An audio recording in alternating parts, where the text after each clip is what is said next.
예, 오늘 패널 토론의 사회는 서강대 경제학과 광노선 교수님께서 해주시겠습니다. 네, 안녕하십니까. 패널 토론 사회를 맡은 서강대학교의 광노선입니다. 오늘 정말 그 중요한 문제에 대해서 이런 자리를 만들어 주신 금융연구원 관계자 여러분께 감사드리고, 또 바쁜 일정에도 각 분야의 전문가시면서 또 정책 담당자께서 참석해 주셔가지고 뜻깊은 자리가 될 것 같습니다. 이제까지 우리가 알고 있는 이제까지 그 두 분의 발표를 들었는데요.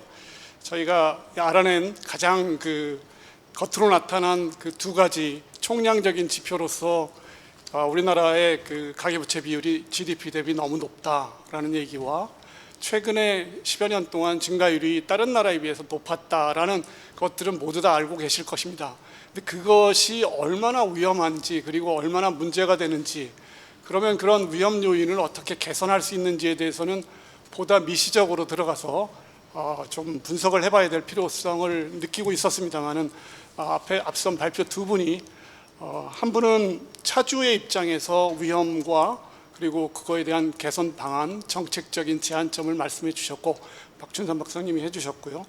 정희수 소장님께서는 금융기관의 입장에서 또는 금융시장의 입장에서 조성되어야 될 어떤 방향에 대해서 말씀을 해주셨습니다. 그래서 상당히 저한테도 좀 많이 배우는 그런 자리였던 것 같습니다. 이제 2부에서는 패널 토론으로서 이 5분, 발표자 2분에 더하여 5분의 패널 토론자를 모셨습니다. 그 5분을 간단하게만 말씀을 드리고, 순서는 뭐 가나다 순으로 하는데, 이 정책 담당자이신 금융정책국장님이신 신진창 국장님께서 맨 마지막에 말씀하시는 걸로 하도록 하겠습니다. 패널 토론자로서 김영일 나이스 평가정보 리서치 센터장님이 오셨고요. 그리고 이화여대 경제학과에 재직하시는 석병훈 교수님, 그리고 금융연구원의 선임연구위원이신 실용상 박사님, 그리고 한국은행에서 조사국장으로 재직하시고 계신 이지호 국장님, 그리고 끝으로 금융위원회 금융정책국장을 담당하고 계신 신진창 국장님께서 오셨습니다. 일괄적으로 5분 박수로 일단 시작을 하도록 하겠습니다. 순서는 거기에 김영일 리서치 센터장님과 석병훈 교수님, 신용상 박사님, 그리고 끝으로 한국은행 조사국장이신 이지호 국장님께서 먼저 하시고, 맨 마지막에 금융정책국장이신 신진창 국장님께서 토론하는 걸로 하겠습니다. 그리고 들어오시면서 받으셨겠지만 그 QR코드로 접속을 하시면 이 청중들도 질문을 올릴 수가 있습니다. 그래서 제가 여기 화면에 뜨기 때문에 나중에 이 질문이 중복되지 않는 선에서 질문에 대해서 적절한 답변을 하실 수 있는 분을 찾아서 답변을 하도록 하겠습니다. 그러면 각 패널 토론자들은 약 10분 정도 이내로 이 패널 토론을 해주시기 바랍니다. 먼저 김영일 나이스 평가정보 리서치 센터장님께서 토론을 해주시겠습니다. 예, 안녕하세요. 김영일입니다. 이제 거시건전성 관리를 위한 이제 가계부채 구조 개선이라는 주제로 발표를 잘 들었고요. 간단하게 이제 제 의견을 좀 정리를 해서 말씀을 드리도록 하겠습니다. 먼저 제목을 이렇게 잡은 이유는 아마도 이제 가계부채가 우리나라 이제 거시건전성에 이제 상당한 어떤 위험 요인이 될 수도 있다라는 이제 그런 인식이 이제 작용한 것 같습니다. 그래서 이제 금융 안정성의 이제 관점에서 가계부채의 어떤 그 현행 구조를 어떻게 이제 바꾸는 것이 좀 우리가 생각해 볼 수 있는 어떤 방안인가, 이제 그런 고민이 이제 담겨진 발표였다라고 이제 생각하고 있습니다. 그래서 기본적으로 이제 거시건전성이라고 했을 때는 결국은 이제 시스템 리스크의 어떤 관리, 기존에 이제 미시건전성 중심의 어떤 그 규제가 있었을 텐데, 이러한 이제 그 미시건전성 규제만 갖고는 이제 해결되기가 힘든 어떤 이제 리스크, 시스템 리스크를 이제 관리하는 이제 그런 게 좀 중요한 부분인 것 같고요. 그럼 이제 이 시스템 리스크를 이제 어떻게 시스템 리스크를 이제 예방하기 위한 억제하기 위한 이제 가계부채 관리 정책은 무엇일까라고 질문을 조금 바꿔서 생각해 볼 수도 있을 것 같은데요. 근데 시스템 리스크를 그러면 이제 어떻게 이해할 것인가 라는 질문을 해볼 수 있을 것 같습니다.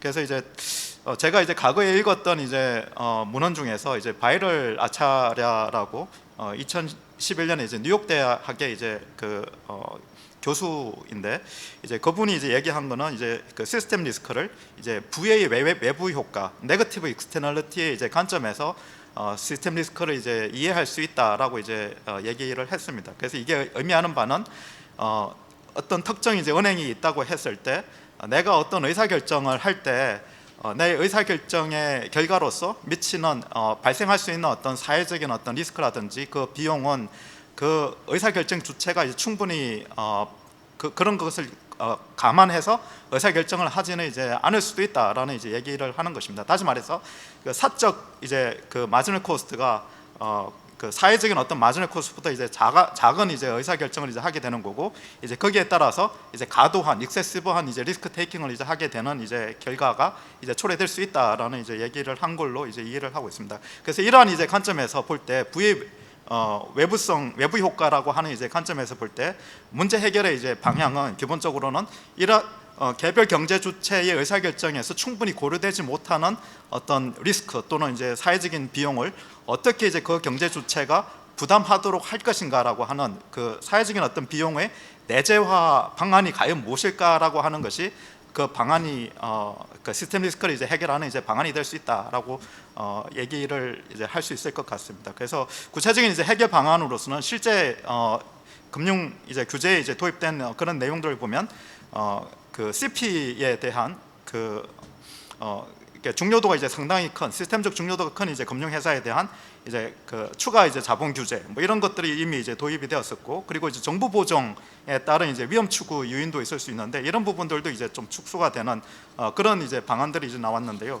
그래서 이런 이제 관점들에서 그 가계부채와 관련한 어떤 리스크도 좀 바라볼 수 있지 않을까라는 이제 생각이 듭니다. 그래서 개별 그 대출을 받고자 하는 이제 차주의 입장 또는 대출을 이제 해주고자 하는 이제 그 대주의 입장에서 자신들이 하는 의사 결정이 그 의사 결정의 이제 결과가 사회적인 어떤 비용을 발생시키지 않도록 이제 할 수 있는 이제 그 방안이 무엇인가 그리고 그 유인 체계를 어떻게 이제 교정을 할 것인가 이런 것이 이제 좀 논의가 될 수 그런 관점에서 이제 논의할 수 있지 않을까라는 이제 생각이 들고요. 그래서 이제 이런 관점에서 봤을 때 이제 크게 앞에 발표 두 개 이제 발표했었는데 하나는 이제 차주 기반의 이제 그 규제 직접적인 어떤 규제에 대한 이제 내용이었고 두 번째는 이제 대주 기반 이제 금융회사 인 이제 대주 기반의 이제 간접 규제에 대한 이제 내용이었던 것 같습니다. 그래서 일단 각각의 이제 내용을 좀 들어보면 뭐 나름 이제 다 그 자체만 놓고 봤을 때는 이제 나름 타당성이 이제 큰 걸로 이제 보이는데 조금 이제 여기서 조금 생각해 봐야 될 이제 이슈들도 좀 있지 않을까라고 이제 생각이 들어서 이제 그 각각에 대해서 조금씩 이제 말씀을 드리도록 하겠습니다.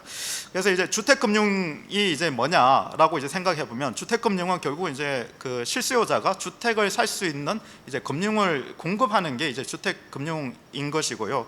이제 그렇게 봤을 때 금융 안정도 주택금융 규제의 중요한 목적의 하나가 될 수는 있지만 또 다른 한편에 있어서는 실수요자의 주택 구입, 다시 말해서 이제 주거 안정을 보장하는 데 있어서 주택금융이 어떻게 이제 제대로 된 역할을 이제 할 수 있도록 할 것인가 이제 그 부분도 좀 함께 고려할 필요가 있다라고 이제 생각이 듭니다. 그래서 결국은 이 주거 안정과 금융 안정 기능 간에 있어서의 균형을 어떻게 이제 고려할 것인가라는 부분을 그 DSR 규제라든지 뭐 차주 단위의 어떤 그런 규제를 이제 강화하거나 이제 완화하는 등에 있어서 좀 고려할 필요가 있을 것 같고요.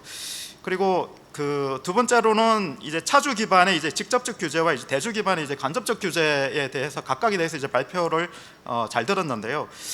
역시나 마찬가지로 이제 차주 기반의 이제 직접적 규제와 대주 기반의 이제 간접적 규제 간에 있어서도 좀 균형을 고려해야 될 필요성은 없는가라고는 이제 생각을 해봤습니다. 그래서 그 은행이 이제 대출을 이제 해준다라고 했을 때 이 그 금융회사의 신용 공급은 차주 기반의 직접 규제에 의해서도 영향을 받지만, 예컨대 이제 LTV나 이제 DTI, DSR 등에서도 영향을 받지만, 대주 기반의 어떤 간접적인 어떤 규제에 의해서도 또 영향을 이제 받는 것이기 때문에 결국은 그 신용 공급의 어떤 경기 순응성을 이제 완화시키고자 한다라면은 결국 이제 차주 기반의 이제 직접 규제와 이제 대주 기반의 이제 간접 규제가 이제 모두 이제 함께 밸런스를 맞추어서 이제 가야 되는데, 만약에 이제 차주 기반의 간접 규제가 좀 더 그 직접 규제가 만약에 뭐 강화된다라고 한다면은 대주 기반의 간접 규제는 다소 이제 완화될 수 있는 여지도 있을 것 같다라는 생각도 들고, 또 반대로 차주 기반의 이제 그 직접 규제가 뭐 좀 더 강화가 된다면 한편에서는 또 완화가 될 수 있는 이제 그런 이제 상호적인 어떤 그런 관계들을 함께 고려해서 이제 좀 밸런스를 맞추는 이제 그런 작업들이 함께 좀 수반돼야 하지 않을까라는 이제 생각을 해봤습니다.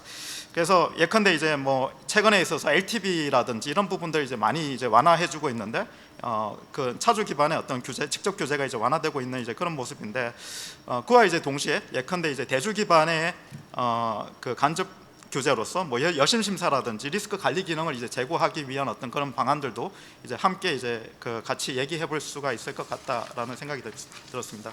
그래서 발표는 이제 각각 이제 따로 하시기는 하셨으나 이제 두 개의 어떤 규제가 그 독립된 이슈가 아니라 이제 서로 상호 영향이 있는 이제 그런 이슈이기 때문에 이제 함께 고려할 필요가 있다라는 점을 생각을 해봤고요. 그리고 차주 기반의 이제 직접 규제에 대해서도 뭐 LTV라든지 LTI, DSR 이런 것들을 이제 함께 얘기해 볼 수 있을 텐데, 이 부분도 역시나 이제 그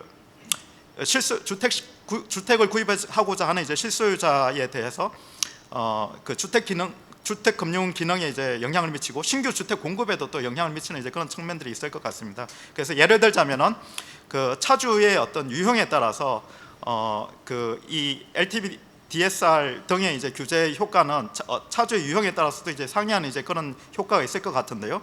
예컨대 이제 무주택자에 대해서는 LTV 규제 완화가 DSR 규제 뭐 완화보다는 차입자금 완화에 조금 더 이제 효과가 있을 수 있다라는 이제 연구도 있는 것 같고요. 그리고 주택금융 규제의 완화는 무주택자보다는 유주택자의 이제 주택 수요를 이제 자극할 가능성도 있다라는 이제 연구도 있는 것 같습니다. 그래서 이제 차주 기반 이제 직접 규제도 그냥 단일한 규제가 아니라 여러 가지 어떤 규제 수단들이 있는 거기 때문에 각각의 규제 수단이 그 차주의 그 개인의 그 이질적인 어떤 특징에 따라서 어떻게 그 효과를 이제 발휘하는지 이제 그 부분들을 하나하나 이제 놓고 이제 같이 비교함으로써 좀 더 이제 균형이 있는 이제 그런 그 규제의 어떤 패키지를 이제 만들 수 있지 않을까라는 이제 생각을 해봤고요. 그리고 이제 규제 수단 간에도 어떤 강화 효과, 상호 강화 효과와 이제 상쇄 효과가 있을 것 같다라는 생각을 해봤습니다. 그래서 예컨대 LTV 규제의 이제 완화는 DSR 규제를 이제 강화를 하게 되면 이제 서로 상쇄되는 이제 그런 효과가 있고, 이제 그렇게 되면은 이제 주거 안정에 대한 주거에 대한 이제 접근성이 좀 약화되는 이제 부분도 있기 때문에 뭐 이런 경우에서는 이미 이제 그 실행되고 있는 정책이기는 하지만 뭐 생애소득 인정이라든지 아니면 이제 대출 상품 만기 연장 등을 이제 감안을 해서 뭔가 조금 한편에서는 이제 좀 그런 주거 안정성을 조금 이제 터주는 것도 이제 가능하지 않을까라는 이제 생각을 해봤고요.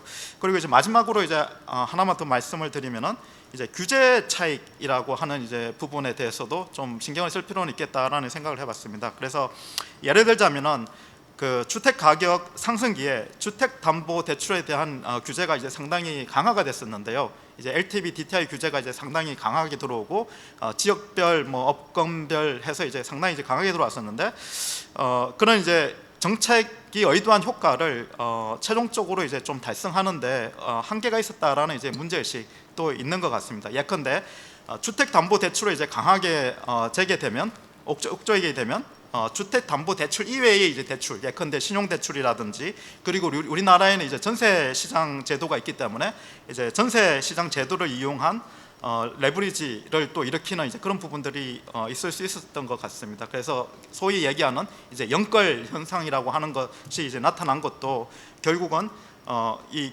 규제되는 부분에서 규제를 이제 회피하기 위해서 비규제되는 어떤 영역으로 가서 레버리지를 일으키고 그렇게 일으킨 이제 레버리지가 결국은 이제 시스템 위험을 이제 높였던 것이 아닌가라는 이제 생각을 해볼 수 있을 것 같습니다. 그래서 규제 그런 이제 관점에서 봤을 때 지금 두 번째 이제 발표자께서 이제 말씀 주신 이제 DSR 규제를 좀 더 확대 이제 개편하는 이제 그런 방향성을 이제 말씀을 주셨는데 그런 이제 방향성은 결국은 이제 그 규제 차익 추구라고 하는 이제 그런 부작용을 좀 해소하는데도 한편으로는 좀 역할을 할 수 있을 것 같다라는 이제 생각을 해봤습니다. 예, 감사합니다. 예, 감사합니다. 김영일 박사님께서 시스템 리스크를 관리하는 차원에서 주거 안정이라는 복지 측면의 어떤 개인적인 주거 서비스의 안정적인 공급이라는 측면과 금융 안정이라는 측면을 따로 밸런스 있게 봐야 된다는 그런 측면에서 말씀을 하셨고, 그리고 차주에 대한 규제와 대주에 대한 규제를 여러 가지 수단이 존재하는데 밸런스 있게 그 두 가지 측면을 양면적인 것을 고려하면서 봐야 된다고 말씀하셨습니다. 다음은 이화여대 석병훈 교수님께서 토론해 주시겠습니다. 예, 이화여자대학교 경제학과 석병훈 교수입니다. 저는 발표 자료를 준비를 해가지고요. 토론 자료 지금 슬라이드 뜨는 거를 봐주시면 되겠습니다. 저는 오늘 두 분 발표자분들의 발표 잘 들었습니다. 저는 네 가지 정도를 발표를 듣고 제가 생각하는 네 가지 포인트를 지적하고자 합니다. 첫 번째는 박춘성 박사님께서 지적하셨듯이 DSR 규제에 적용받지 않는 대출을 갖다가 좀 점진적으로 줄여나가야 된다. 그래서 DSR 규제를 원칙을 확고히 확립을 해야 된다는 것은 저도 평소에 뭐 방송이나 그 칼럼을 통해서 여러 번 지적을 해왔던 바 있기 때문에 전적으로 동의를 하는 부분입니다. 하지만 그 DSR 규제의 일괄 적용을 할 경우에 부작용이 발생할 수 있고 이 부작용을 우리가 고려를 해야 된다. 그래서 이 DSR 규제 일괄 적용 시 가장 큰 피해를 보는, 그래서 좀 뭔가 배려가 필요한 계층이 두 계층이 있다고 저는 보고 있습니다. 첫 번째는 청년층인데요. 청년층 같은 경우는 미래 노동시장에 참여해서 경력을 쌓을수록 소득이 증가를 합니다. 일반적으로. 그래서 미래 소득이 증가할 것이 확실하기 때문에 현재 소득을 기반으로 DSR 규제를 적용할 경우에는 뭔가 대출을 받아서 주택을 구매하거나 이럴 때 불이익을 받기 때문에 미래 소득 증가를 고려해서 DSR 규제를 완화해 줄 필요가 있다라고 주장을 해왔는데, 이것은 이미 2022년 5월 30일에 금융당국에서 이 완화 적용을 시행을 했습니다. 그래서 해결이 됐고요. 두 번째로 아직 지금 미진한 부분이 있습니다. 그것은 이제 고령층입니다. 우리나라 고령층은요, 가계금융복지조사에 따르면 2021년 예를 들면요, 연령 65세 이상의 고령 가구의 자산의 약 82%가 부동산으로 보유를 하고 있습니다. 그런데 이 고령층 같은 경우는 지금 소득은 사실상 거의 뭐 국민연금을 제외하고는 없기 때문에 DSR 규제가 적용을 받는 경우에는요, 뭔가 주택담보대출을 활용해서 소비 지출을 충당할 수가 없는 상황입니다. 그렇기 때문에 그러면 주택을 팔지 않고 소비 지출을 충당하기 위해서는 영목이지 상품을 이용해서 소비 지출을 충당하는 방법을 쓰거나 아니면 뭔가 DSR 규제가 지금 적용돼서 주택담보대출을 활용할 수 없기 때문에 부동산을 매각을 해서 그 돈으로 소비 지출을 충당을 해야 되는데, 지금 문제는 영목이지 상품도 민간 영목이지 상품 같은 경우는 활성화되어 있지 않고 있습니다. 그래서 지금 향후 이 DSR 규제를 일괄 적용을 하는데 고령층의 부동산을 갖다가 유동화시킬 수 있는 방안이 필요하다. 그래서 민간 영목이지 상품을 활성화한다든지 고령층에 한해서 DSR 규제를 완화해서 뭔가 부동산을 유동화해서 소비 지출을 충당할 수 있는 방법, 이것을 고려해 줘야 된다라고 생각을 합니다. 두 번째는 지금 스트레스 DSR 규제를 도입을 하고 있는데요. 단계적으로 저는 누차 제가 언론을 통해서 밝혀왔는데 스트레스 DSR 규제 도입 시점이 과연 적절한가라는 의문을 제기해 왔었습니다.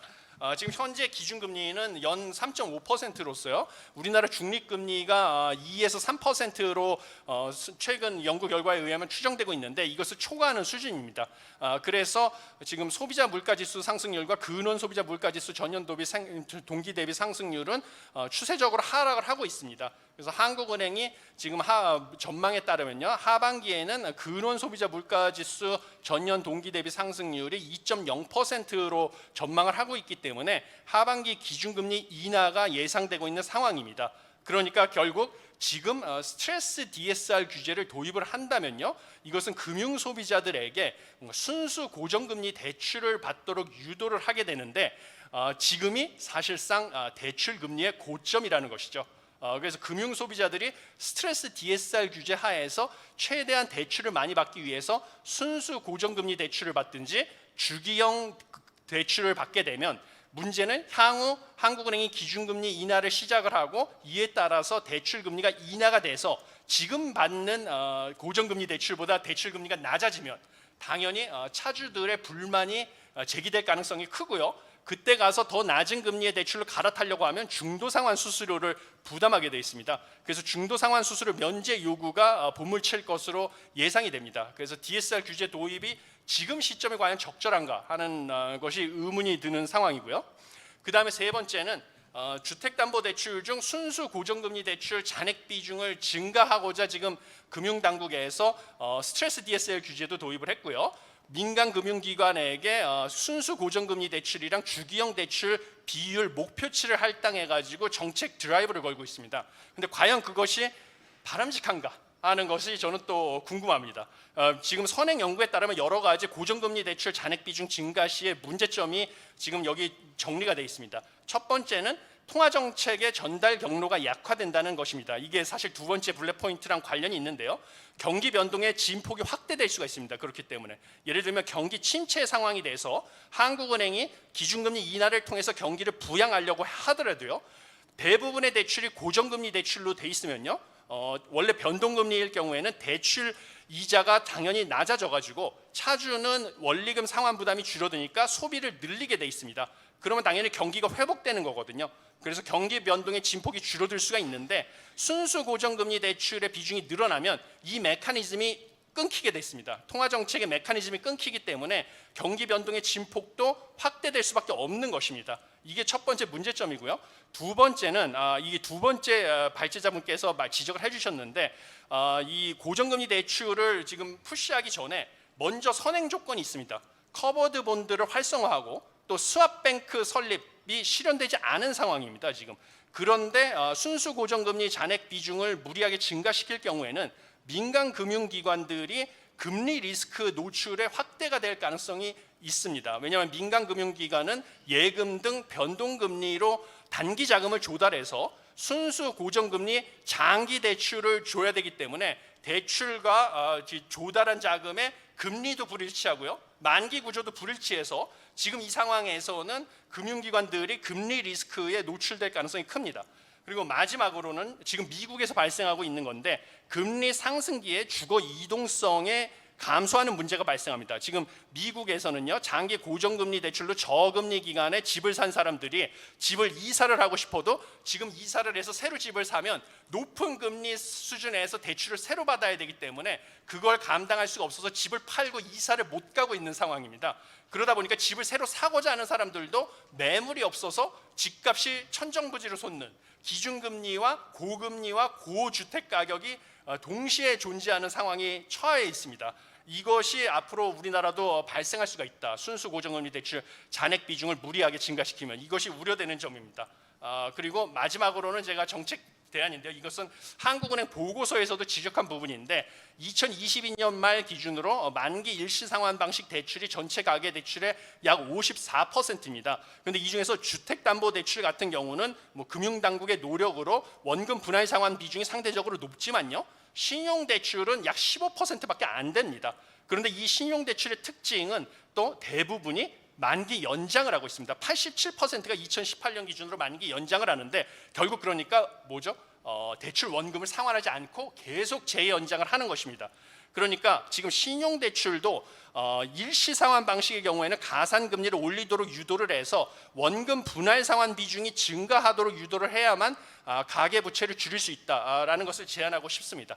그래서 마지막으로 제가 결론을 마무리 지면요, 첫 번째는 고령층 부동산 유동화를 위한 영목이지 상품 활성화 또는 고령층에 한한 DSR 규제 완화가 필요하고요. 두 번째는 스트레스 DSR 규제 도입 시점이 지금 적절하지 않기 때문에 연기를 하거나 아니면 속도를 좀 늦춰주는 속도 조절이 필요하다라고 보고 있고요.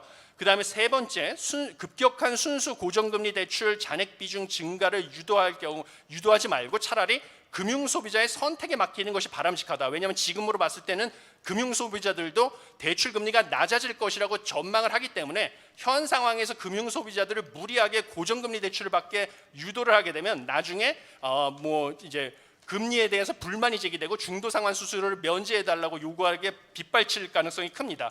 그리고 그 대신에 현 상황에서는 DSR 규제 예외 적용을 최소화해서 차주가 상환 능력 안에서 대출받는 관행을 확립하는 것이 중요하고요. 커버드 본드 활성화나 스왑뱅크 설립을 선행해서 민간 금융기관들이 자금을 조달하고 대출하는 거에 만기 구조나 금리 구조가 일치되게 만드는 것이 먼저 필요하다라고 보고 있습니다. 그리고 마지막으로는 신용 대출도 좀 분할 상환 비중을 증가하도록 유도하는 것이 필요하다. 이렇게 생각을 합니다. 이상 토론을 마치겠습니다. 감사합니다. 예, 감사합니다. 석병훈 교수님은 DSR 확대가 일시적으로 일어나면은 문제점이 발생할 수 있는 가능성, 그리고 스트레스 DSR의 도입 시점에 대한 문제점, 그리고 고정금리 대출 확대가 바람직한 것인지, 그리고 마지막으로는 이제 신용대출에 대해서도 원금 분할 상환이 이루어지도록 하는 방안까지 제시하는 것으로 토론을 해주셨습니다. 다음으로는 금융연구원의 신용상 박사님께서 토론을 해주시겠습니다. 예, 금융연구원의 신용상입니다. 오늘 그 주제가 거시건전성과 관련된 부분이기 때문에 이제 앞에 토론자들이나 뭐 이런 분들은 뭐 소비자들까지 다 염려를 해주셔서 이런저런 얘기를 하시는데 지금 두 분 발표하신 거에 집중을 해서 조금 그거를 조금 코멘트하는 방식으로 제안을 진행하도록 하겠습니다. 두 분의 발표자들께서 다양한 분석과 제언을 해주셔서 흥미롭게 발표를 들었고요. 많이 공부를 했습니다. 가계부채 관련 거시건전성 제고 차원에서 두 분 발표자께서 제안해 주신 내용의 큰 방향 두 개는, 첫 번째가 DSR 산정에서 예외 적용을 최소화하자는 말씀과 원칙적인 규제 적용이 있었으면 좋겠다는 게 이제 하나였고, 두 번째는 금융기관의 자금 조달과 운영 간의 미스매칭 해소를 통해서 장기 고정금리 대출이 가능한 구조를 만들어서 가게 차주들이 그 대출로 인한 금리 변동에 따른 위험을 최소화하자. 이를 위해서 커버드 본드 시장을 활성화하자는 제안으로 들었습니다. 이 두 가지 큰 방향의 제언에 모두 전적으로 공감을 드리고요. 관련해서 몇 가지 추가적인 제안을 좀 해보고자 합니다. 먼저 그 DSR 제도와 관련해서 예외 대출 항목이 지금 DSR 산정이 40%로 지금 개인 차주에 대해서 제인하고 있는데, 이게 예외 대출 항목이 한 75%라는 것은 실제 DSR 수치가 보여주는 것보다는 실제 차주가 직면하고 있는 상환 부담은 좀 더 클 수 있다라는 거를 전제로 해서, 이게 원래 DSR 제도의 본래 취지가 상환 능력 범위 내 대출을 갚을 수 있을 만큼만 대출을 해준다라는 원칙이기 때문에 이 원칙에 공감하면서 이 원칙을 정착을 위해서는 예외 적용을 최소화하는 좀 더 구체적인 방안들이 이게 좀 필요하지 않겠냐, 이런 생각들을 좀 해보고요. 그런 고민들이 이제 필요하다라는 생각을 하게 됩니다. 현재 DSR 산정 예외 항목을 슬라이드에도 발표 자료에도 나왔었는데, 거기에는 이런 항목들이 포함되어 있습니다. 먼저 1억 이하의 대출을 받은 대출자들의 소액 대출이 빠져 있고요. 디딤돌 대출이랑 보금자리론도 이 정책 모기지가 빠져 있습니다. 그리고 전세 보증금 대출, 그리고 그 분양과 관련된 이 집단 대출 등이 좀 빠져 있고, 이 예외 종목 항목들의 큰 몫을 차지하고 있는 게 사실입니다. 여기서 근데 이 대출의 특징을 보면 소액 대출 1억 이하의 소액 대출을 제외하고는 대부분의 모든 대출들이 공공 부문 또는 뭐 허그나 주공공 그리고 민간에서는 이제 조합, 그러니까 분양과 같은 경우 조합 같은 경우에 이게 지급 보증들이 원금에 대한 지급 보증들이 다 들어가 있는 대출들입니다. 결국 부실이 발생하더라도 최종적인 상환 책임이 보증기관에 으로 귀결이 된다는 점 차원에서 이 차주들한테 직접적인 어떤 그 상환 부담이 있는 것은 아닙니다. 물론 엄격한 그 신용 평가를 전제로 하긴 하지만 이런 특징들을 고려해서 이 DSR 적용과 관련해서 대출의 그러니까 어떤 특정 예외로 빠져 있는 특정 대출이 아니라 그 대출 전반에 대해서 보증 부분만큼은 뭐 이렇게 그 DSR 적용에 빼줄 수 있다라는 생각을 좀 해봅니다. 왜냐하면 최종적인 상환 부담이 그 보증자에게 귀결이 되기 때문에. 그래서 이 보증이 있는 부분에서는 차입자 딜에서 제외하되 차입자가 부담하는 대출 이자 부분과 그다음에 보증에서 제외된 대출 부분에 대해서는 이건 분명히 차입자의 부담이기 때문에 점진적이기는 하지만 DSR에 포함시키는 방안을 고려할 필요가 있지 않겠나 이런 생각을 합니다. 그래서 이자 부분만에 대해서는 최소한 이자 부분에 대해서는 좀 DSR에 적용하는 방안들을 좀 고민해 보자라는 생각을 좀 하게 됐고, 이거 75%를 한꺼번에 DSR에 적용한다 그러면 이게 감당할 수 있는 적이는 아니고요. 그래서 그 부분에서는 한번 고민해 보자라는 게 이제 첫 번째 제 생각이고요. 특별히 전세 보증금에 대해서는 점진적으로나마 세입자가 아닌 집주인의 DSR에 반영하는 방안도 한번 생각해 볼 필요가 있다라는 거 생각합니다. 세입자 DSR에는 상환 이자와 보증에서 빠진 대출 부분만을 반영하고 실질적 차주인 집주인의 DSR에는 적정한 만기 설정을 통해서 보증금 대출 원금을 포함시키는 방식입니다. 근거 논리로는 이게 전세 보증금은 집주인과 세입자 간의 이게 사적 계약에 의해서 집주인이 갖고 있는 부채가 맞습니다. 그래서 집주인 DSR 산정에 포함시키는 것도 가능한 것이 아닌가 이런 생각을 좀 해보고요. 현재 자가를 소유한 집주인이 임대를 준 집을 담보로 대출을 추가로 받으려는 경우에, 그러니까 이미 그 임대를 준 집이요, 거기다 추가로 자기가 대출을 받는 경우에 전세 보증금이 집주인의 주담대 LTV에 반영이 됩니다. 그러니까 LTV 산정에서, 그래서 임대 보증금 부분만큼 빼고 나머지만 대출을 받을 수 있도록 LTV가 적용이 되고 있어서 규제 일관성 차원에서도 LTV뿐만 아니라 DSR도 적용하는 것이 가능하지 않겠나 이런 생각을 좀 해보고요. 커버드 본드 시장 활성화와 관련해서는 발표자의 이제 문제의식과 발행자와 투자자 양측의 유인구조 확대 방안을 여러 방안들을 제시해 주셨는데 전반에 대해서 저는 검토할 가치가 있다라는 판단을 합니다. 개인적으로는 개안해 주신 내용 중 가장 핵심은 그 한국은행의 공개시장 조작 대상 증권에 커버드 본드를 포함시키는 것인데, 이것은 이제 커버드 본드 투자자에게 긴급하게 필요한, 그러니까 유동성이 긴급한 상황에서 필요한 상황이 필요한 경우에는 이걸 유동할 수 있는 바로 유동할 수 있는 이제 경우가 되고, 물론 한은의 판단이 있어야 되겠지만 그래서 유동할 수 있는 수단이 있다는 점에서 그 어떤 이점이 있고요. 발행자 이점이 있을 것 같고, 투자자 입장에서 이게 한은이 그 받아준다는 것 자체가 굉장히 그 신용을 보장하는 본드라는 차원에서 투자자나 발행자 모두에게 좋은 요인이 될 수 있을 것으로 보입니다. 이미 MBS가 지금 미국은 말할 것도 없고 미국 중앙은행은 미국에서 발행하는 MBS를 다 중앙은행에서 적격담보 증권으로 받아주고 있습니다. 그런데 우리나라도 이번 여러 위기를 거치는 가운데서 시장의 유동성을 공급한다는 차원에서 MBS에 대해서 적격 투자 증권으로 이제 포함시키고 있는 것으로 알고 있는데 커버드 본드는 이보다도 신용도가 높은 상품입니다. 투자 상품이기 때문에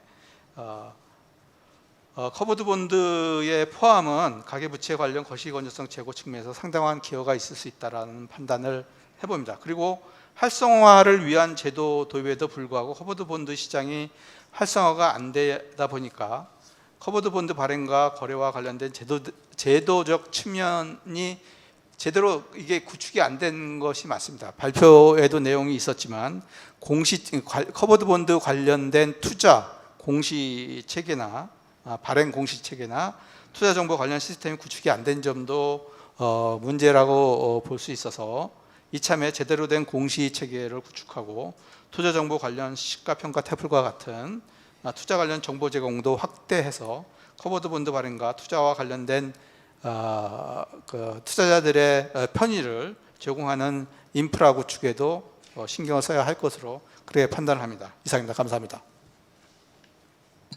예, 감사합니다. DSR 적용을 할 때 구체적인 방안으로서 예외 조항들을 어떻게 축소시켜 나갈지에 대한 내용과 전세 대출도 장기적으로는 이 DSR 적용에 포함되어야 되지 않느냐 그런 얘기를 하셨고 또한 커버드 본드를 시장을 활성화시키기 위해서 가장 중요한 부분으로서 중앙은행의 적격 자산으로서 포함시켜야 된다는 그런 말씀을 해주셨습니다. 다음은 바로 중앙은행에 계신 한국은행 조사국장으로 계신 이주호 국장님께서 패널 토론을 해주시겠습니다. 예, 한국은행 조사국장 이주호입니다. 오늘 발표하신 두 분의 발표를 잘 들었습니다. 세미나 주제에서 보듯이 가계부채가 금융 안정 측면에서 관리되어야 한다는 데는 이견이 거의 없는 것으로 이렇게 보입니다. 정부 등의 노력으로 가계부채 리스크가 관리되어가는 조짐이 나타난다는 것을 굉장히 긍정적으로 평가합니다. 저는 오늘 가계부채와 실물경제 관련한 말씀을 좀 드리려 합니다. 앞서서 이제 금융 안정 측면에서 이렇게 많이 얘기를 해주셨으니까요. 최근 소비 회복이 더딘 가장 큰 이유 중에 하나가 물가가 높고 이에 대응해서 금리가 올라가면서 소비가 부진한 것이 하나의 큰 이유라고 이렇게 봅니다. 즉 가계부채가 매우 높은 수준에 이렇게 다다랐을 때 소비가 제약받고 있는 상황이라고 평가하고 있습니다.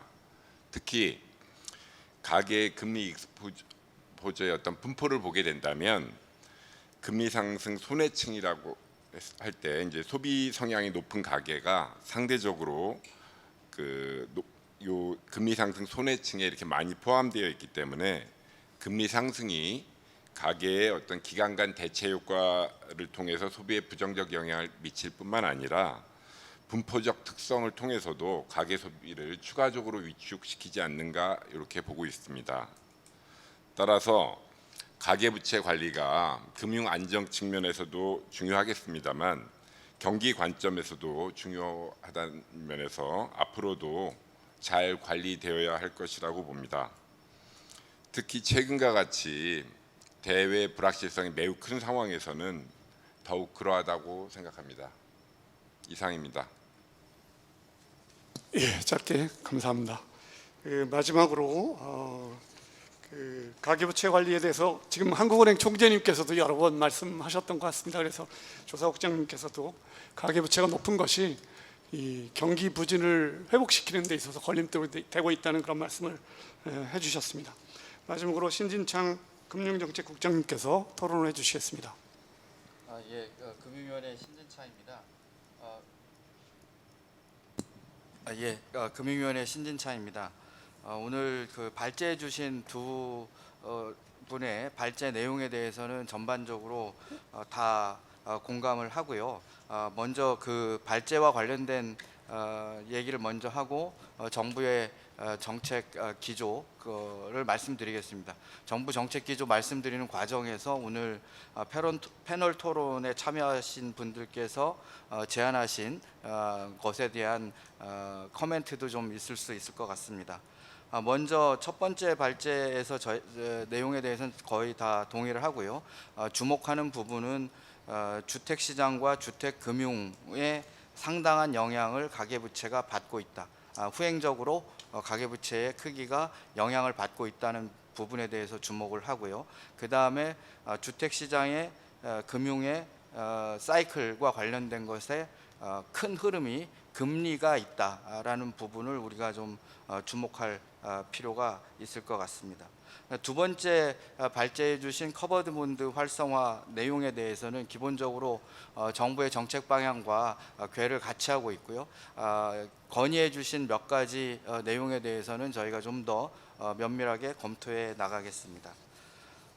이제부터는 그냥 반복되는 얘기일 수도 있지만 다시 한번 정부의 가계부채 관리 방향에 대해서 말씀드리고자 합니다.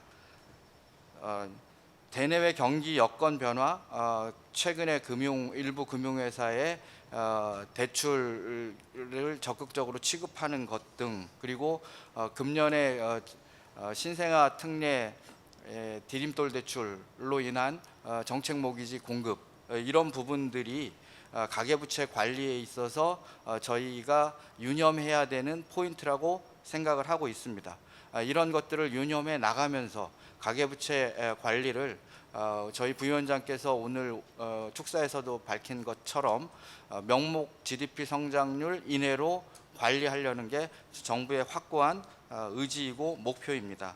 그런데 금방 말씀드린 것처럼 몇 가지의 도전적인 요소가 있는 것입니다. 그러니까 미국 금리, 우리나라의 기준금리에 대한 금리 인하 시기나 폭에 대해서는 다양한 전망이 있지만 그게 금년 말이 되든 내년이 되든 금리는 지금이 정점이지 않느냐라는 사람들의 인식이 팽배하고 있는 상황입니다. 그것은 대출 수요를 일으킬 기제로 작용할 수 있다. 그 점을 우리가 염두에 두지 않을 수 없습니다. 그 다음에 정책 모기지 공급도 저희가 이 서민 취약계층의 주거 안정, 그리고 저출생 극복의 하나의 유인 기제로서 적극적으로 정책 모기지 취급 기준을 완화하고 있습니다. 나름 정책 필요성은 있는데 이런 부분이 전체적인 가계부채 확대에 어떤 영향을 끼치고 있는지에 대해서 저희가 지속 모니터링하고 필요하면 관계부처와 이 부분에 대한 적절한 조율, 협조도 할 생각입니다. 그러니까 다시 말씀드리면 가계부채 관리는 저희가 장기적으로 일관되게 갚을 수 있는 범위 내에서 부채를 일으키도록 하는 게 이제 저희의 그 가장 핵심적인 정책 기조입니다. 그러니까 이런 관점에서 보았을 때 장기적인 관점에서 가계부채를 관리해 나가야 된다. 그러니까 앞서서 말씀드린 것처럼 금융안정이나 실물경제에 미치는 효과도 만만치 않다라는 점을 염두에 두면 일시에 가계부채 관리가 이 정책 기조가 급변한다든지 DSR 적용을 일시에 대폭 확대한다든지 이랬을 때는 실물 경제뿐만 아니라 금융 시스템 안정에도 위협이 될 수 있다. 그런 관점에서 긴 안목을 가지고 일관되게 점진적으로 확대해 나가야 된다, 이런 생각을 갖고 있습니다. 이런 관점에서 신용상 박사님께서 여러 가지 말씀해 주신 그 DSR의 점진적 확대 방안에 관한 아이디어는 저희도 내부적으로 검토하고 있는 부분도 있고 그런 취지가 비슷한 부분도 있습니다. 이 부분에 대해서는 좀 더 저희가 면밀히 살펴볼 것입니다. 근데 그 경우에도 계속 말씀하시는 것처럼 서민들의 주거 안정, 이 측면에 있어서의 조화, 균형, 이런 부분을 잃지 않아야 된다. 이런 것도 염두에 둘 계획입니다. 그다음에 커버드 본드와 관련돼서는 두 번째 발제해 주셨을 때 여러 가지 비율 규제의 이제 개선 이런 것도 좀 검토할 필요가 있다라는 말씀을 주셨는데요. 그 비율 규제에 관한 검토도 저희가 적극적으로 할 생각입니다. 현재는 예대율 규제에 있어서 예수금의 1%포인트로 커버드 본드 발행액을 반영을 하는데 그 부분을 확대한다든지, 그다음에 NSFR이나 LCR 규제에 있어서도 좀 합리적으로 좀 고려할 필요가 있지 않느냐라는 문제 제기해 주셨는데 그 부분도 한번 살펴보겠습니다. 다만 그 커버드 본드 활성화라는 목표도 있지만 금융기관의 자금 유동성의 안정 이런 측면도 있기 때문에 그런 부분은 함께 살펴보겠습니다. 커버드 본드가 현재 좀 다소 활성화되어 있지 않다. 그런 측면에서 투자하는 사람이나 발행하는 사람의 유인 기제를 좀 강화해야 된다, 이런 관점에 대해서 동의하고요. 그래서 저희가 생각하는 측면에서는 은행이 발행을 할 수 있는 유인을 좀 늘리는 것은 비율 규제에 있어서의 합리적인 개선 방향을 살펴보는 것과 동시에 주택금융공사가 커버드 본드 발행에 대해서 신용 보강을 좀 하면 발행 금리가 좀 더 낮아질 수 있다. 그러니까 고금리 상황에서 좀 이 발행 금리를 좀 낮춰줘야 그 은행이 발행할 유인이 있겠다, 이런 관점에서도 제도 개선을 좀 검토하고 있습니다. 투자 측면에서도 여러 가지 얘기를 많이 해주셨는데요. 연기금이나 보험이 커버드 본드를 인수할 여건이 돼야 된다. 그러니까 보험회사의 경우에는 장기자산 운용 수요가 있는데 현재 커버드 본드의 만기가 5년으로 좀 상대적으로 짧은 상황입니다. 이 만기 구조를 좀 장기화해서 장기 투자자인 보험회사의 투자 유인을 좀 촉진시키는 방안도 생각할 계획이고요. 그밖에 이 보험회사의 그 자본 규제에 있어서의 그 커버드 본드를 보유할 때의 자본 규제에 있어 인센티브를 좀 주는 방안도 제안해 주셨는데 그 부분도 유관기관과 협의해서 검토하겠습니다. 그리고 석병훈 교수님께서 말씀하신 부분에 대해서도 저희가 좀 당연히 신경을 써야 되는데요. 그러니까 스트레스 DSR이나 순수 고정금리 대출 이 촉진하는 것이 지금 금리가 하락되는 것을 기대하고 있는 상황에서 좀 정책의 스탠스가 맞지 않을 수 있다라는 문제 제기를 하신 것으로 이해하고요. 그 문제에 대해서 다시 한번 생각해 보겠습니다. 근데 다만 지금까지 우리나라에서 변동금리 대출과 고정금리 대출이 변동금리 대출이 상대적으로 많은 이유는 우리가 MBS 혹은 커버드 본드 등의 이 시장이 형성되지 않은 측면도 있지만 무엇보다 우리 소비자의 그 행태 측면도 있으리라 봅니다. 그러니까 금리가 내려갈 거라고 기대하는 상황에서는 아무래도 저희가 정책적인 노력을 하더라도 소비자들은 변동금리를 또 선호하게 될 가능성이 높습니다. 그러니까 석병훈 교수님께서 문제 제기해 주신 부분에 대해서 저희가 유념은 하겠는데, 또 한편 소비자의 선택에 따라서는 이 스트레스 DSR이나 이런 부분이 석 교수님께서 문제 제기해 주신 만큼의 큰 부정적인 효과가 있지는 않을 수도 있겠다, 이런 생각도 해보았습니다. 예, 이상입니다. 예, 감사합니다. 정책을 담당하시는 국장님께서 앞으로 점진적으로 잘 유의해서 정책을 시행하시겠다는 말씀을 해주셨는데요. 지금 뭐 청중에서는 한 분이 이제 질문을 하셨는데 그 잠깐 읽어드리고 저도 한마디 말씀드리고 그 다음에 발표자들에게 답변할 그런 기회를 드리겠습니다. 청중에서는 고정금리 대출을 질적 구성 측면에서 우수한 걸로 보시는 것 같은데 중기적 금리 하락 가능성이 높은 상황에선 변동금리가 차주한테 유리할 수 있는데 어떻게 보시는지 이 말씀, 아까 석병훈 교수님 말씀하신 거하고 비슷한데요. 당연히 금리 하락기에는 변동금리가 더 선호됩니다. 그러니까 사람들이 선택을 안 하게 되겠죠. 제가 이제 이 두 가지 관점에서 이 오늘 발표를 보았는데요. 첫 번째에서 우리나라가 정말 가계부채가 심각한가를 뭘로 봐야 될지에 대해서 생각을 해봤는데 모두 다 얘기하는 게 첫 번째 지표가 GDP 대비 가계부채가 얼마냐 이런 얘기를 합니다. 그게 부채 사이드인데요.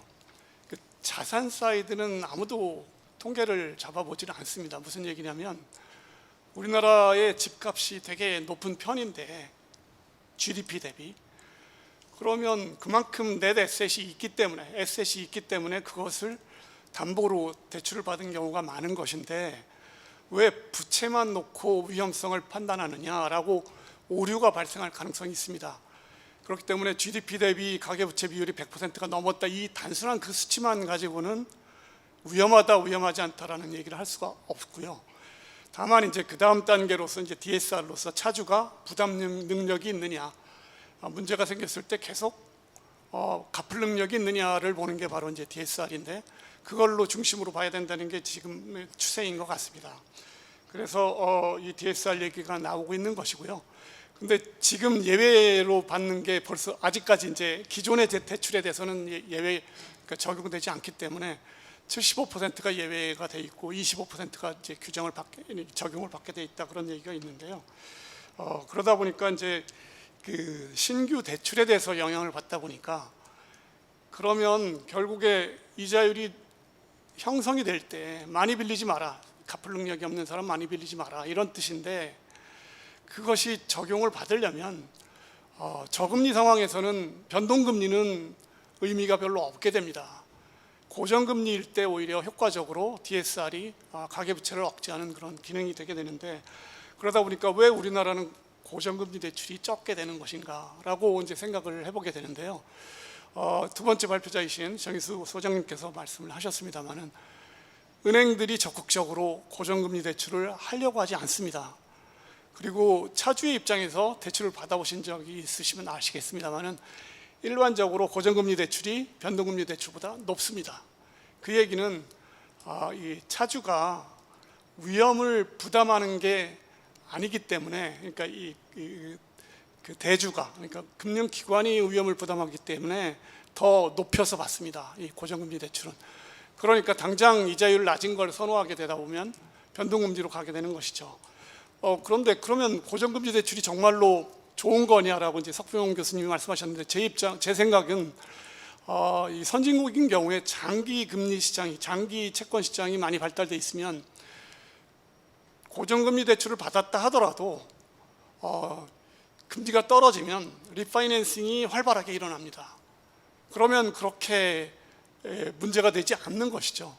그런 의미에서 이제 그게 문제가 안 되는데 지금 우리나라는 그 장기 모기지 시장이 발달되어 있지 않습니다. 할 수는 있는데 발달되어 있지 않습니다. 그래서 정의수 소장님께서 아마도 커버드 본드 시장을 중심으로 한 뭔가 장기 채권 시장을 활성화시키는데 좀 초점을 두어야겠다라고 말씀하신 것은 일리가 갑니다.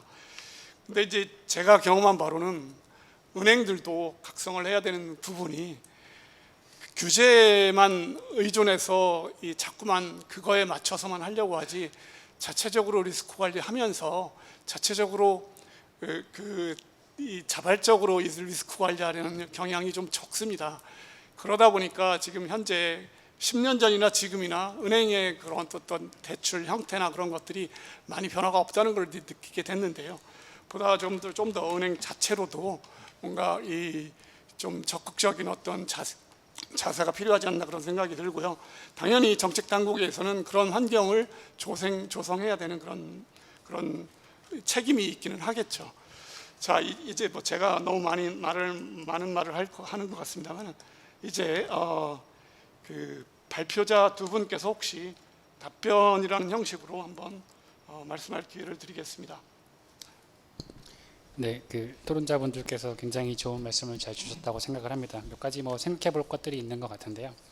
일단은 이제 뭐 개인적인 입장으로서는 DSR 규제가 점진적으로 이렇게 적용이 확대되어야 되고 최대한 원칙을 지키는 게 맞다고 생각을 합니다. 근데 다만 이제 그 원칙이라는 게 어떤 사회적인 그 취약계층에 대한 차별이 있거나 이래서는 안 되는 거고요, 당연히.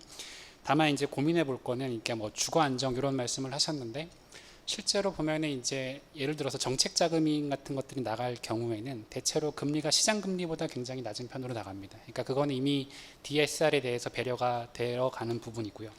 그다음에 그런 혜택을 받는 사람들이 정말로 과거 DSR 기준에 의해서는 못 받았을 건데 이번에 완화를 해줘서 받은 경우인지, 아니면은 그냥 금리가 낮아서 그냥 그 정책적인 아비트라지를 이용하는 차원에서의 접근인지, 사실은 그거는 아직 우리가 잘 모르는 부분이라고 저는 생각합니다. 그러니까 그런 부분들도 함께 평가를 해서 생각을 해보고, 우리가 원칙을 만드는 과정에서는 분명 말씀하신 것처럼 그런 부분들을 충분히 고려를 하고 배려할 필요가 있다고 생각을 합니다.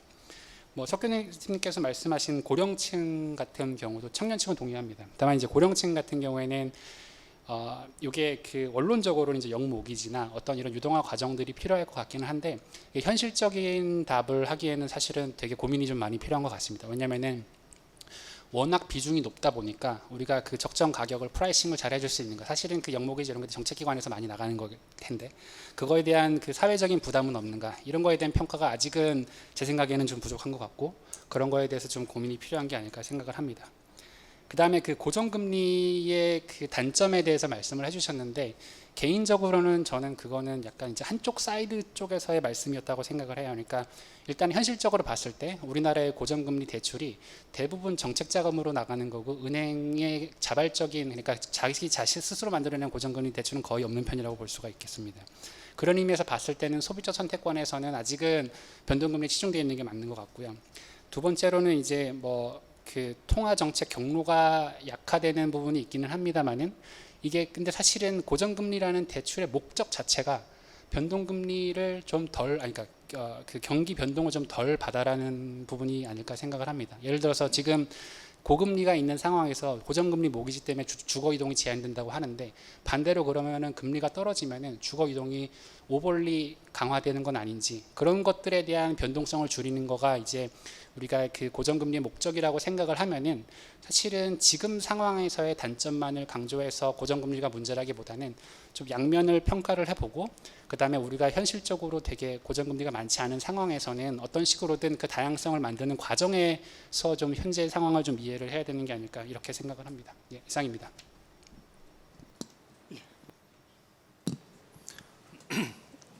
네, 조금 전에 그 금리 하락기, 그러니까 금리 하락기에 접어들 때 고정금리를 가는 게 맞냐라고 아까 플로어에서 질문이 들어오신 것 같은데요. 사실은 이제 거시 건전성 관리 측면에서 보게 되면 장기적 관점에서는 이 안정성이 되게 중요할 것 같습니다. 제 생각에는. 그렇기 때문에 한 30년을 봤을 때 금리가 이제 사이클링 경기 변동에 따라서 이제 움직일 텐데, 그 고정금리를 하게 되면 이제 그 차주 입장에서 부담하는 이자가 고정적으로 안정적으로 30년 동안 동일한 금액이 나가게 되는 거고, 변동금리 저금리 때는 적게 내다가 이자를 고금리 때는 또 많이 내고, 이러한 변동성을 조금 더 완화시켜 주는 게 이제 고정금리의 효과라고 생각이 듭니다. 그래서 길게 봤을 때, 장기적 관점을 봤을 때 안정적인 그 이자 상환 이런 부분들이 좀 더 중요하다고 생각이 들고요. 그런 관점에서 고정금리 대출 상품이 좀 더 이제 비중이 높아져야 되지 않을까, 그런 생각을 해봅니다. 그런 다음에 그 다음에 이제 그 좀 전에 말씀하신 그 은행 쪽에서 이제 좀 더 신경을 많이 써야 된다고 이제 말씀을 주셨는데, 사실은 아까 저기 금융위 신진창 그 부장님 얘기가 좀 와닿는 것이, 소비자들의 입장에서 보게 되면 소비자들은 지금 당장의 시점에서 이 금리 형태를 이제 결정을 하게 됩니다. 저금리 때는 저금리가 장기가 되다 보니까 금리 더 안 올라가겠지, 그러면 더 내려갈 수도 있다는 생각하에 변동금리를 선택을 하게 되고, 자, 금리가 올라갔을 때, 고금리가 됐을 때 또 사실은 이제 금리 내려가겠지 하니까 또 변동금리를 선택을 하게 되고, 항상 그 소비자 입장에서는 항상 변동금리를 선택할 수밖에 없는 그런 구조적인 한계가 있는 것 같습니다. 그렇기 때문에 이제 은행에서도 이제 그런 상품들을 이제 많이 좀 만들게 되는 부분도 있고, 물론 방금 말씀하신 그 리스크 관리 측면에서는 고정금리 를 하게 되면은 그 금리 변동 리스크를 이제 은행이 다 떠안게 되는 그런 상황이 발생도 할 수도 있는데, 사실은 이제 그런 측면에서 보게 되면 이제 소비자 선호도가 어쨌든 변동금리를 선호할 수밖에 없는 그런 구조다. 그러면은 이 구조를 바꾸기 위해서는, 질적 개선을 위해서는 사실은 이제 정부에서의 어떤 그 정책 이런 것들이 좀 더 중요한 그런 이제 해결책이 되지 않을까 그렇게 한번 생각을 해볼 수 있을 것 같습니다. 네, 이상입니다. 예, 감사합니다.